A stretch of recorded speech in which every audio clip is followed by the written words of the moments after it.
इंसान की जिंदगी और कब्र। स्पेन से कंबल मंगवाए सोने के लिए, 10 बरस भी न सो पाए थे कि हमेशा के लिए मिट्टी की चादर ओढ़कर सो गए।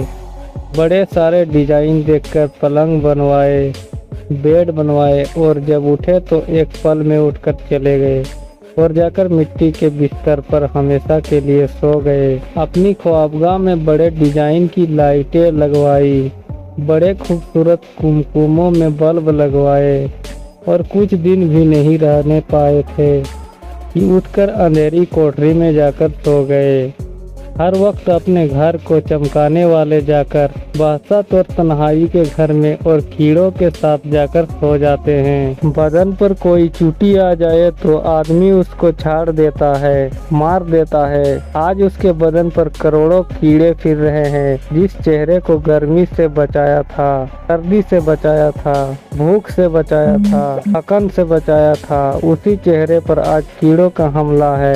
कोई इसकी आँख खा रहा है, कोई इसकी खाल खा रहा है, कोई इसकी जबान खा रहा है, कोई उसकी टांगों को लगा हुआ है। और वह पेट जिसके भरने के लिए सारी जिंदगी धक्के खाता रहा, वही पेट कब्र में सबसे पहले फट जाता है। अल्लाह ताला ने फरमाया कि ए मेरे बंदे, दुनिया को लालच की नजर से मत देखा कर। कब्र में सबसे पहले तेरे वजूद को जो कीड़ा खाता है वह तेरी आंखें ही होती है।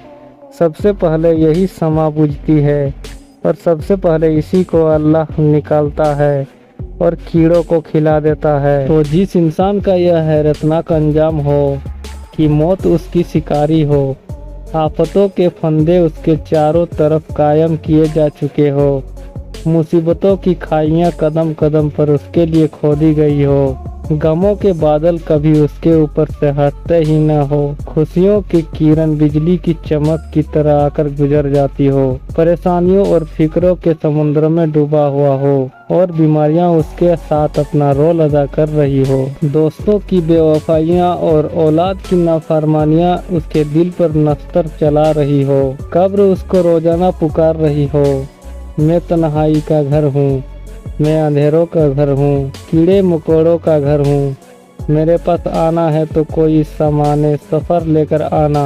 आप जरा जिंदगी की गहराई में देखें कि यह कितनी बेपायदार, बेस्बात, बेवफा, बेकरार जिंदगी है कि जहाँ एक पल इंसान को करार नहीं, कहीं एक पल इंसान को ठहराव नहीं, थोड़ी सी खुशियाँ देखता है और फिर चारों तरफ गमों के बादल। एक खुशी को लेने के लिए लाखों पापड़ बेलने पड़ते हैं और वह खुशी आती है और चली जाती है। भला यह भी जिंदगी है। प्यारे दोस्तों, अगर आप लोगों को हमारी ये स्टोरी पसंद आई हो और अगर आपको इस स्टोरी से कुछ इल्म हासिल हुआ हो तो नीचे दिए गए सब्सक्राइब बटन को दबा के बराए मेहरबानी इस स्टोरी को शेयर और लाइक जरूर कर दे। शुक्रिया।